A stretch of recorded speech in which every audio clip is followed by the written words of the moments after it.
بھوک اور پیاس کی شدت بھی خدا والوں میں جذبہ شوق عبادت کو بڑھا دیتی ہے. تھکنے دیتا نہیں ایمان کی طاقت کا نشہ, روزہ داروں کو تراویح مزہ دیتی ہے. یہ رمضان ہے میرے عزیزوں, دن میں آدمی روزہ رکھتا ہے, مسلمان دن میں روزہ رکھتا ہے, دن میں اپنے کام کاج بھی کرتا ہے, روزہ رکھنے کے بعد میں تھک بھی جاتا ہے, لیکن پھر جب رات ہوتی ہے تو وہ عشاء کی نماز ادا کرنے کے لیے مصلی پہ کھڑا ہو جاتا ہے, نماز عشاء ادا کرتا ہے, ساتھ ہی ساتھ تراویح کی نماز 20 رکعت ادا کرتا ہے, اور اس میں قرآن مجید سنتا ہے. کس لیے؟ قرآن سے جو محبت ہے وہ محبت اس ماہ مبارک میں جوش مارتی ہے.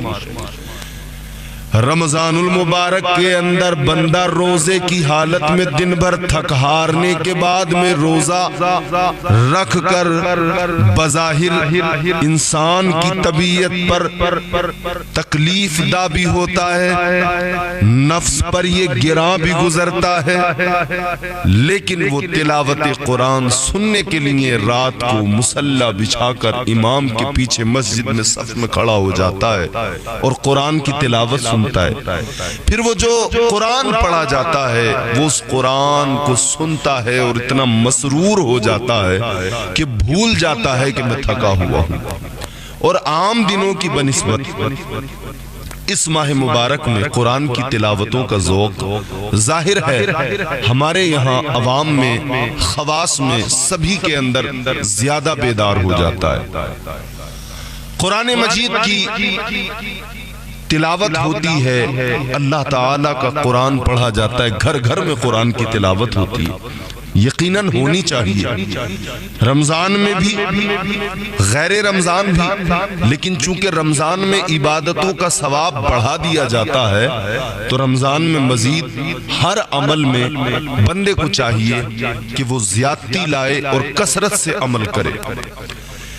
لیکن میرے عزیزو یہ بھی بات میری ذرا توجہ سے سننا, ایک ہوڑ سی لگ جاتی ہے ہمارے یہاں, اور خاص طور پہ عورتوں کے اندر ہوڑ لگ جاتی ہے.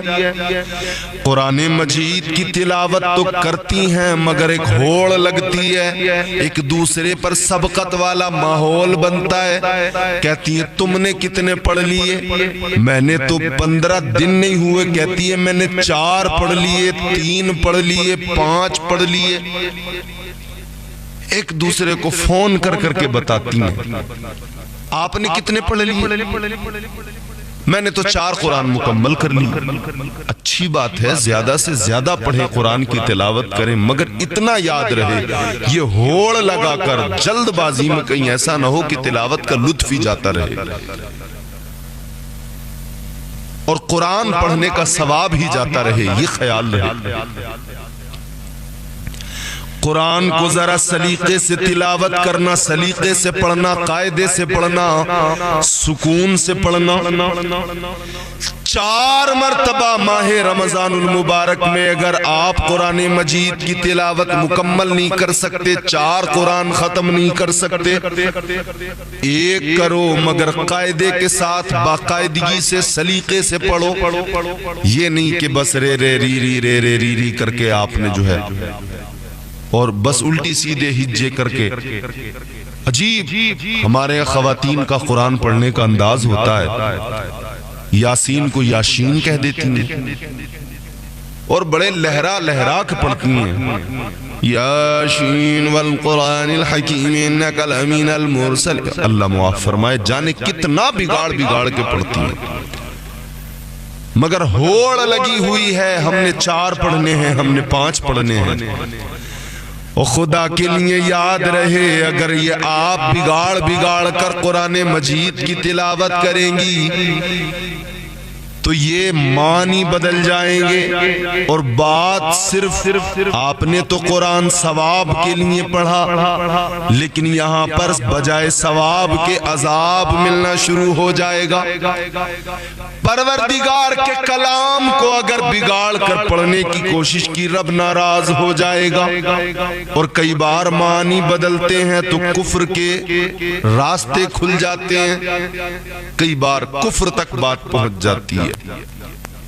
جب بات آپ پڑھیں گے اس طرح اس کو بگاڑ کر کے معنی بدل جائے تو یاد رہے قرآن مجید رب کی رضا کے لیے پڑھا جا رہا ہے، برکتیں حاصل کرنے کے لیے، ثواب اپنے نامہ اعمال میں بڑھانے کے لیے پڑھا جا رہا ہے۔ لیکن کہیں ایسا نہ ہو کہ یہ قرآن کی تلاوت کرنا ہمارے لیے رحمت کے بجائے زحمت بن جائے، اس کا خاص طور پر خیال رکھیں۔ اب میں آپ کو ایک حدیث سناتا ہوں۔ رمضان المبارک میں قرآن مجید تلاوت کرنے والوں، قرآن پڑھنے والوں، قرآن کی جو تکمیل ہے، نزول قرآن کی تکمیل ماہ رمضان المبارک میں ہے۔ اور ساتھ ہی ساتھ ایک بڑی پیاری حدیث ہے میرے مصطفیٰ کریم کا، بڑا پیارا فرمان ہے، مچل اٹھو گے خدا کی قسم۔ تاجدار مدینہ والی کائنات نے فرمایا، تمہارے میرے آقا نے فرمایا، کل میدان محشر میں روزہ اور قرآن، روزہ اور قرآن دونوں کے دونوں اللہ کے حضور بندے کے لیے شفاعت کریں گے۔ رمضان کا روزہ جو آپ نے رکھا، روزہ بھی شفاعت کرے گا۔ قرآن جو آپ تلاوت کر رہے ہیں، قرآن پڑھ رہے ہیں، شفاعت کرے گا۔ روزہ پروردگار کی بارگاہ میں عرض کرے گا، مولا میں نے اسے کھانے پینے سے روکا، خواہشوں سے روکا، دن کے اندر دن میں نے اسے کھانے پینے سے، خواہشات سے روک دیا، یا اللہ میری شفاعت اس کے حق میں قبول فرما۔ اور ادھر قرآن اللہ کی بارگاہ میں عرض کرے گا، مولا میں نے اس کو رات میں سونے سے باز رکھا، میں نے اس کو اپنی تلاوت کے لیے تیار کیا، یا اللہ اس نے میری تلاوت کی، اے پروردگار میری شفاعت اس کے لیے قبول فرما۔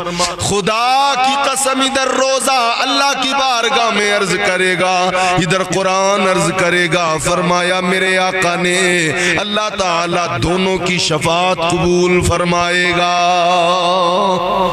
اللہ رمضان کی بھی، روزے کی بھی شفاعت قبول فرمائے گا بندے کے حق میں، اور پروردگار روزے کی شفاعت بھی قبول کرے گا، قرآن کی شفاعت بھی قبول کرے گا۔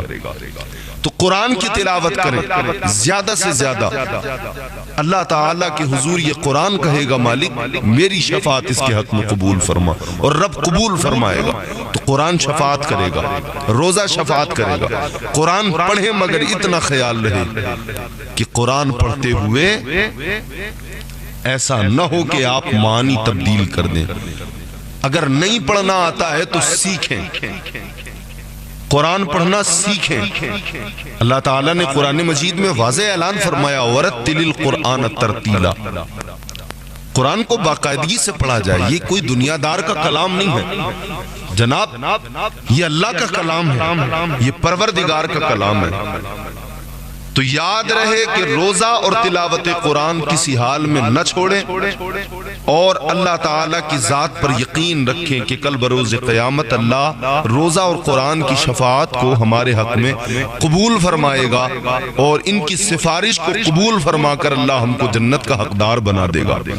تلاوت کرتے رہیں۔ رمضان المبارک ہے، اس کی برکتوں پر جتنی بات کریں ہم، خدا کی قسم زبانیں تھک جائیں گی، مگر رمضان کی برکتوں پر مکمل ہم کلام نہیں کر سکتے۔ یہ اللہ کا مہینہ ہے، میرے حضور نے فرمایا شعبان میرا مہینہ ہے، رمضان اللہ کا مہینہ ہے، یہ اللہ کا مہمان ہے۔ تاجدار مدینہ نے فرمایا کہ جب رمضان کی پہلی رات ہوتی ہے، ادھر چاند نظر آیا، یہ شب شروع ہوئی، تمہارے میرے آقا تاجدار مدینہ نے اعلان فرما دیا جب رمضان کی پہلی رات ہوتی ہے تو اللہ تعالیٰ اپنی مخلوق کی طرف رحمت کی نظر فرماتا ہے، اور جب پروردگار کسی بندے کی طرف نظر فرمائے تو اسے کبھی عذاب نہیں دے گا، اور پروردگار ہر دن ہر روز 10 لاکھ لوگوں کو جہنم سے آزاد فرما دیتا ہے، اور جب 29ویں رات ہوتی ہے تو سارے مہینے کے اندر اللہ نے جتنوں کو جہنم سے آزاد کیا ان کے مجموعے کے برابر اس ایک رات میں اللہ بندوں کو جہنم سے آزاد فرما دیتا ہے۔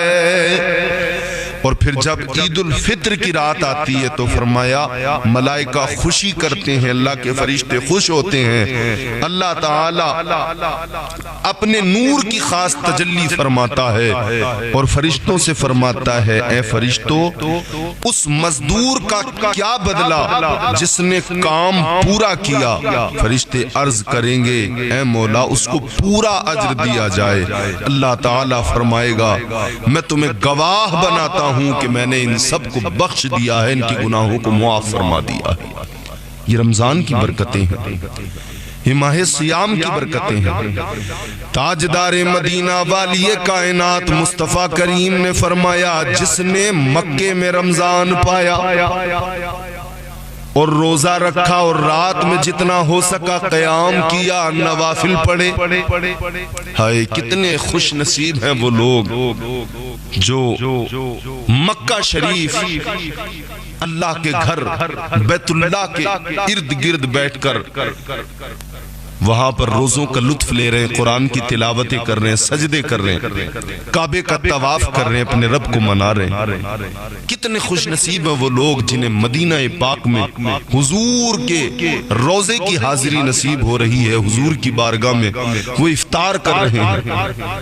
میرے حضور کا فرمان ہے جس نے مکے میں رمضان پایا اور روزہ رکھا اور رات میں جتنا ہو سکا اتنا قیام کیا، یعنی اس نے نفل پڑھے، تو اللہ تعالیٰ اس کے لیے دوسری جگہ کی بنسبت 1 لاکھ رمضان کا ثواب اللہ اس کے نامہ اعمال میں لکھے گا۔ یہاں پہ جو ہم رمضان میں ہیں ہندوستان یا کسی بھی ملک کے اندر لوگ رمضان المبارک میں جتنا ثواب پائیں گے اللہ تعالیٰ وہاں پر 1 لاکھ یہاں کی بنسبت 1 لاکھ رمضان کا ثواب بندے کے نامہ اعمال میں لکھ دے گا، اور ہر دن اللہ تعالیٰ ایک غلام آزاد کرنے کا ثواب، اور ہر دن ہر روز جہاد میں گھوڑے پر سوار کر دینے کا ثواب، اور ہر دن میں حسنہ اور ہر رات میں حسنہ لکھے گا۔ اس کے نامہ اعمال میں نیکیاں لکھی جاتی رہیں گی، لکھی جاتی رہیں گی۔ بڑی برکتیں ہیں ماہ سیام کی، بڑی برکتیں ہیں ماہ رمضان کی۔ اس کی سحری کا جواب نہیں، اس کی افطار کا جواب نہیں۔ سحری میرے آقا نے فرمایا ضرور کیا کرو، میرے آقا نے فرمایا سحری تمہارے اور اہل کتاب کے درمیان یہ سحری کا لقمہ ہے جو فرق پیدا کرتا ہے، جس سے فرق ہوتا ہے یہ سحری کا لقمہ ہے۔ اور لوگ تو تمنا کریں گے، میرے حضور نے فرمایا ہے، ایک طویل حدیث ہے جس میں حضور نے فرمایا ہے اگر بندوں کو معلوم ہوتا کہ رمضان کیا چیز ہے، اگر معلوم ہوتا رمضان کیا چیز ہے، تو میرے حضور فرماتے ہیں میری امت تمنا کرتی کہ کاش پورا سال ہی رمضان ہوتا، 1 مہینہ نہیں ہوتا رمضان، پورے سال ہوتا۔ یہ رمضان کی برکتیں ہیں۔ غور کرو میرے عزیزو، اس ماہ مبارک میں شیاطین کو قید کر دیا گیا ہے، اس سے اچھا موقع کہاں ملے گا رب کو منانے کا؟ اب شیطان بہکانے کے لیے پیچھے پیچھے نہیں لگا ہوا ہے، اب شیطان نہیں ہے تعاقب میں۔ اس سے بہتر موقع زندگی میں کون سا آئے گا کہ اپنے رب کو بندہ منائے؟ اس سے بہتر موقع کون سا آئے گا کہ اپنے رب کی بارگاہ میں بندہ سر جھکائے؟ اب تو شیطان بھی قید ہے، اب تو یہ بھی نہیں کہہ سکتے آپ کے ساتھ شیطان بہکا رہا ہے۔ میرے پاس ایک صاحب نے فون کیا، کہنے لگے میرے لیے دعا کریں۔ میں نے کہا کیا بات؟ دعا تو ہم الحمدللہ گناہگار ہیں، مگر پھر بھی جیسی بھی یہ زبان ہے ہم تو دعا اپنے لیے بھی اور تمام لوگوں کے لیے کرتے ہی رہتے ہیں۔ اس نے کہا حضرت رمضان ہے، کچھ خرابیاں میرے اندر ہیں، دعا کریں اللہ تعالیٰ مجھے توفیق توبہ دے اور میں وہ برائیاں چھوڑ دوں۔ میں روزہ نہیں رکھتا ہوں، میرے لیے دعا کریں۔ میں نے کہا اگر اس ماہ مبارک کے اندر تم صدق دل سے توبہ کر لو گے، سچے دل سے توبہ کرنے کے بعد میں نیت کرو، ابھی سے نیت کرو اور سحری کر کے صبح سے روزہ رکھو، خدا کی قسم دل بدل جائے گا، خود بخود گناہوں سے دوری پیدا ہوتی رہے گی، خود بخود طبیعت گناہوں سے دور ہوتی جائے گی، خود بخود چینجنگ آئے گی، خود بخود بدلاؤ آئے گا، کیونکہ شیاطین کو اللہ نے قید کر دیا ہے۔ تم اپنی طبیعت میں ذرا سا بدلاؤ پیدا کرو گے، پروردگار عالم پھر دیکھو کتنا کرم فرمائے گا، اس کی رحمتیں برس رہی ہیں، جھما جھم اللہ کی رحمتیں برس رہی ہیں۔ تو نہ سحری کا جواب ہے اور نہ ہی افطار کا جواب ہے۔ افطار کے تعلق سے میرے حضور نے کیا فرمایا؟ تاجدار مدینہ نے اعلان فرمایا، میرے آقا فرماتے ہیں کہ اللہ تعالیٰ نے فرمایا میرے بندوں میں مجھے زیادہ پیارا وہ ہے جو افطار میں جلدی کرتا ہے۔ کیا فرمایا حضور نے؟ کہ اللہ تعالیٰ کا فرمان ہے، رب فرماتا ہے کہ میرے بندوں میں مجھے سب سے زیادہ وہ بندہ پیارا ہے جو افطار میں جلدی کرتا ہے، افطار میں دیر نہ کرے، کاہلی سے کام نہ لے۔ میرے آقا کا اعلان ہے، تاجدار مدینہ نے فرما دیا کہ اللہ کا فرمان ہے، رب فرماتا ہے، اللہ تعالیٰ اپنے بندوں کو مزاج دے رہا ہے، میرے بندو افطار میں دیر نہ کیا کرو، جیسے ہی وقت ہو جائے افطار کر لیا کرو، افطار میں تاخیر نہ کیا کرو۔ آقا تاجدار مدینہ والی کائنات نے اس حدیث پاک کے اندر اللہ کا فرمان سنا دیا، بات واضح ہو گئی کہ بات چیت میں باقی کاموں میں مصروف ہو کر یہ نہیں ہو کہ وقت ہو گیا اور بات کر رہے ہیں، کسی سے دیر کر رہے ہیں خامخواہ، وقت ہو گیا کسی کام کے چکر میں دیر کر رہے ہیں خامخواہ۔ خاص طور پر ہمارے یہاں خواتین کہ بس ذرا سی پکوڑی رہ گئی ہیں، یہ اور تلو، کہ ذرا سا بس سامان یہ اور مجھے یہ سبزی ذرا بنانی ہے، نہیں، کام بعد میں کریں، افطار فوراً کریں، وقت ہو گیا سارے کام چھوڑ دیں، فوراً افطار کریں۔ اللہ کو پیارا ہے وہ بندہ جو افطار میں جلدی کرتا ہے۔ اسی طرح میرے آقا نے دوسرے مقام پر ارشاد فرمایا، آقا نے اپنے تمام امتیوں کو فرمایا، اے میرے امتیوں سنو، اللہ تعالیٰ افطار میں جلدی کرنے اور سحری میں دیر کرنے کو پسند فرماتا ہے۔ افطار میں جلدی کرنا مستحب ہے، مگر افطار اس وقت کرے کہ غروب کا غالب گمان ہو، جب تک گمان غالب نہ ہو افطار نہ کرے۔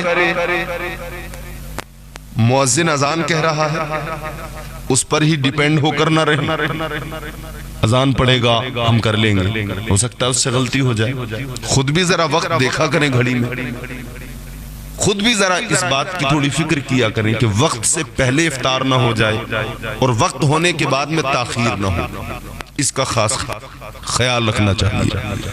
افطار کی بڑی برکتیں ہیں۔ افطار کے وقت میں بندہ جب دسترخوان پہ بیٹھتا ہے، نعمتیں ساری رکھی ہوئی ہیں، یوں ہاتھ اٹھا کے بندہ دعا کر رہا ہے، اللہ کی بارگاہ میں التجا، مناجات۔ تاجدار مدینہ کے پیارے دیوانوں غور کرو، افطار کے وقت میں دعا مانگا کرو، رب سے مانگا کرو، کیونکہ افطار کے وقت میں مانگی گئی دعا اللہ تعالیٰ قبول فرماتا ہے۔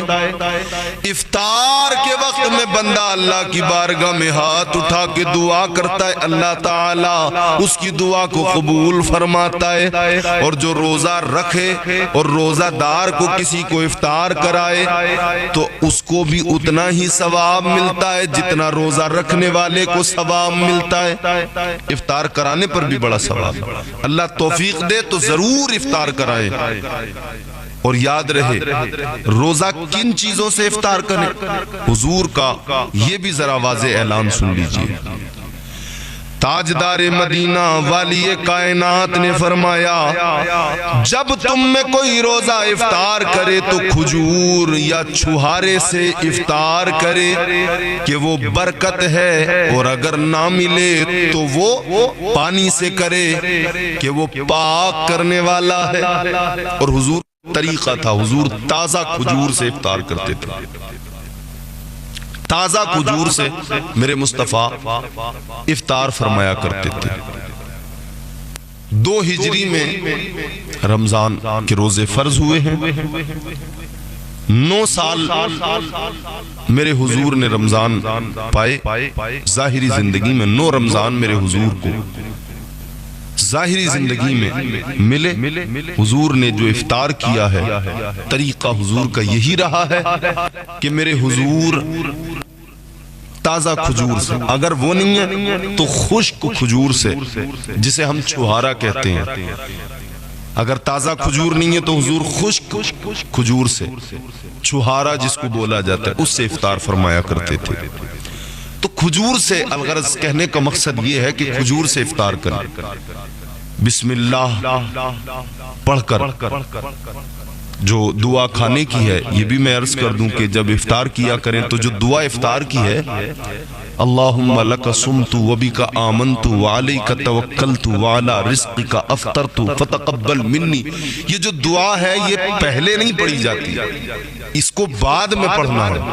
پہلے آپ بسم اللہ الذی لا یضر مع اسمہ شیء فی الارض ولا فی السماء وہو السمیع العلیم، اس کو پڑھ کر افطار شروع کر دیں۔ یہ دعا نہیں آتی ہو بسم اللہ الرحمن الرحیم پڑھیں، افطار شروع کر دیں۔ جب افطار کر لیں، فارغ ہو جائیں، پھر آپ دعا پڑھیں، اللہم لک صمت وبک آمنت وعلیک توکلت وعلی رزقک افطرت فتقبل منی، اس طرح سے۔ تو روزوں کے، رمضان کے تمام تر آداب کا خیال رکھیں اور ان ضروری مسائل کو ذہن میں رکھ کر پھر عبادتیں کریں، لطف لگائے گا۔ رمضان کا احترام بہت ضروری ہے۔ وہ بڑا معروف واقعہ ہے، بڑی مشہور، آپ نے کئی مرتبہ وہ بات سنی ہوگی، وہ واقعہ سنا ہوگا۔ ایک یہودی تھا غالباً، اس کا بیٹا بازار کے اندر، مسلمانوں کے بازار میں ماہ رمضان میں کچھ کھا رہا تھا، وہ یہودی کا بیٹا تھا، کھلے عام مسلمانوں کے بازار میں کچھ کھا رہا تھا۔ باپ نے بیٹے کے گال پہ تماچا لگایا، تھپڑ مارا۔ بیٹے نے کہا ابا کیا ہوا، کون سی غلطی کر دی میں نے، کیوں مارا مجھے؟ باپ نے کہا بیٹا مارا اس لیے ہے کہ تجھے شرم نہیں آ رہی، تجھے حیا نہیں آ رہی، تجھے غیرت نہیں آ رہی، مسلمانوں کے درمیان، مسلمانوں کے بازار میں کھلے عام تو کھا رہا ہے۔ کہا تو روزہ میرے لیے تھوڑی ہے، یہ مسلمانوں کے لیے۔ کہا روزہ تیرے لیے نہیں ہے، مگر تو روزے کا ادب تو کر سکتا ہے، احترام تو کر سکتا ہے، احترام تو کر، ان کا روزہ ہے، ان کے سامنے کم سے کم اتنی حیا تو کر، ان کے سامنے تو اپنے گھر میں جا کے کھا۔ وہ ایک غیر مسلم تھا، یہودی تھا، اپنے بیٹے کو اس بات پر تاکید کر رہا تھا، مار رہا تھا کہ مسلمانوں کا بازار ہے، مسلمانوں کے درمیان، روزے داروں کے درمیان کھلے عام مت کھا۔ آج ہمارا حال کیا ہے، گھر کے اندر 4 افراد ہیں، 2 نے روزہ رکھ لیا، 2 کھلے عام کھا رہے ہیں، اور وہ خواتین جو روزے سے ہوتی ہیں وہ ان کو کھانے تیار کر کے دے رہی ہیں، دن میں وہ دن میں کھانا بنا کے دے رہی ہیں، اور یہ بے غیرتی کے ساتھ میں ڈھیٹ بنے ہوئے کھا رہے ہیں۔ کوئی شرم نہیں، کوئی حیا نہیں، کوئی غیرت باقی نہیں رہی۔ احترام کریں۔ اس نے مارا اپنے بیٹے کو، کہا کہ مسلمانوں کے درمیان، مسلمانوں کے سامنے ان کا روزہ تو کھا رہا ہے۔ اللہ تعالیٰ کو یہ ادا بڑی پسند آئی، اس کی پروردگار نے اسی ادا کو پسند کر کے اللہ نے اسے صاحب ایمان بنا دیا۔ پروردگار نے اس کے دل میں ایمان ڈال دیا۔ تو ادب کریں ماہ سیام کا، ادب کریں ماہ رمضان المبارک کا۔ یاد رہے رمضان ایک سال میں ایک مرتبہ ماہ مبارک آتا ہے، اور اگر ہم نے اس کا ادب نہیں کیا، کیا معلوم اگلے سال ہم زندہ رہے یا نہ رہے اس وقت تک۔ کوئی خبر نہیں ہے بندے کو کب موت آ جائے، کوئی پتہ نہیں ہے کہ کس وقت جسم سے جان نکل جائے۔ تو پورے اہتمام کے ساتھ پورے آداب کو ملحوظ رکھتے ہوئے پھر ماہ سیام گزارے، خدا کی قسم بڑی برکت نصیب ہوں گی۔ اور میں نے جس طرح وہ آپ کو شعر سنایا، بھوک اور پیاس کی شدت بھی خدا والوں میں جذبہ شوق عبادت کو بڑھا دیتی ہے، تھکنے دیتا نہیں ایمان کی طاقت کا نشہ، روزہ داروں کو تراویح مزہ دیتی ہے۔ کیا ہے تراویح؟ ایک حدیث کی ایک تشریح ہے۔ حدیث کیا ہے؟ میرے حضور نے فرمایا رمضان میری امت کا مہینہ ہے۔ اس حدیث کی ایک تشریح یہ بھی کی گئی کہ رمضان اللہ تعالیٰ نے میری امت کو اس لیے عطا فرمایا ہے تاکہ وہ اس میں خوب خوب عبادتیں کریں اور رضائے الہی حاصل کریں۔ دن میں روزہ رکھیں، رات میں نوافل ادا کریں، قرآن مقدس کی تلاوت کریں، اللہ کی راہ میں اپنے مال کو خرچ کریں، غریبوں، یتیموں، مسکینوں کی مدد کر کے اللہ تعالیٰ کی رحمتوں کے حقدار بن جائیں۔ نبی پاک صاحب الاولاق تاجدار مدینہ صلی اللہ تعالی علیہ وسلم کے پیارے دیوانوں، جس طرح دیگر ساری عبادتیں ایک اہم مقام رکھتی ہیں، اسی طرح نماز تراویح کی بھی فضیلتیں اپنی جگہ ہیں اور بڑی فضیلتیں ہیں۔ میں عرض کرنا چاہتا ہوں کہ نبی اکرم صلی اللہ تعالی وسلم کا اس پر عمل کرنا یہ احادیث سے ثابت ہے، منقول ہے۔ لفظ تراویح ترویحتن کی جمع ہے، جس کا معنی ہے کچھ دیر آرام کرنا۔ چونکہ اس نماز میں 4 رکعت کے بعد اسی کی مقدار بیٹھتے ہیں، اسی وجہ سے اسے تراویح کہتے ہیں۔ وہ جو تراویح کی دعا پڑھتے ہیں نا، سبحان ذی الملک والملکوت، سبحان ذی العزت والعظمت والہیبت والقدرت والکبریاء والجبروت، سبحان الملک الحی الذی لا ینام ولا یموت، سبوح قدوس ربنا ورب الملائکۃ والروح، اللہم اجرنا من النار یا مجیر یا مجیر یا مجیر۔ تو تراویح کیا ہے؟ تراویح کا ثبوت منقول ہے نبی اکرم صلی اللہ علیہ وسلم سے۔ حضرت عبداللہ ابن عباس فرماتے ہیں کہ رسول اللہ صلی اللہ علیہ وسلم رمضان میں 20 رکعت تراویح پڑھتے تھے۔ میرے حضور 20 رکعت تراویح کی نماز ادا فرماتے تھے۔ تاجدار مدینہ والی کائنات کے دور میں تراویح ادا کی جاتی تھی، مگر اس دور میں اس کا ایسا اہتمام نہیں کیا جاتا تھا جیسا اب کیا جاتا ہے۔ حضرت عمر فاروق اعظم رضی اللہ تعالیٰ عنہ کے دور خلافت میں تراویح کے 20 رکعت ہونے پر اجماع ہوا، اور آج تک اس پر اہل اسلام کا عمل ہے۔ جیسا کہ ایک روایت میں ہے کہ حضرت عبد الرحمن بن عبد قاری سے ہے کہ انہوں نے بیان فرمایا کہ رمضان المبارک میں حضرت عمر بن خطاب رضی اللہ تعالی عنہ کے ساتھ کہتے میں مسجد گیا، وہاں لوگ الگ الگ نماز پڑھ رہے تھے۔ حضرت عمر جب مسجد میں پہنچے تو انہوں نے کہا بخدا میں نے سوچا ہے کہ اگر ان تمام لوگوں کو ایک قاری کی اقتداء میں جمع کر دوں تو بہتر ہوگا۔ پھر حضرت ابی بن کعب کی اقتداء میں سب کو جمع کر دیا۔ پھر ایک رات دیکھا کہ لوگ اپنے قاری کی اقتداء میں نماز پڑھ رہے تھے، تو حضرت عمر نے فرمایا یہ اچھی بدعت ہے، اور لوگ تراویح اول وقت میں پڑھتے تھے۔ حضرت عمر نے اس کو باضابطہ ایک جماعت کی شکل دی، ورنہ پہلے منفرد طور پر اس کو پڑھا جاتا تھا۔ میرے عزیزو یاد رہے نبی اکرم تاجدار مدینہ صلی اللہ تعالی علیہ وسلم 20 رکعت رمضان المبارک میں تراویح پڑھتے تھے، اور میں نے جس طرح روایت پیش کی ہے حضرت عبداللہ ابن عباس جس کے راوی ہیں، انہوں نے بیان کیا ہے کہ رسول اللہ صلی اللہ تعالی علیہ وسلم ماہ رمضان میں 20 رکعت تراویح حضور پڑھا کرتے تھے۔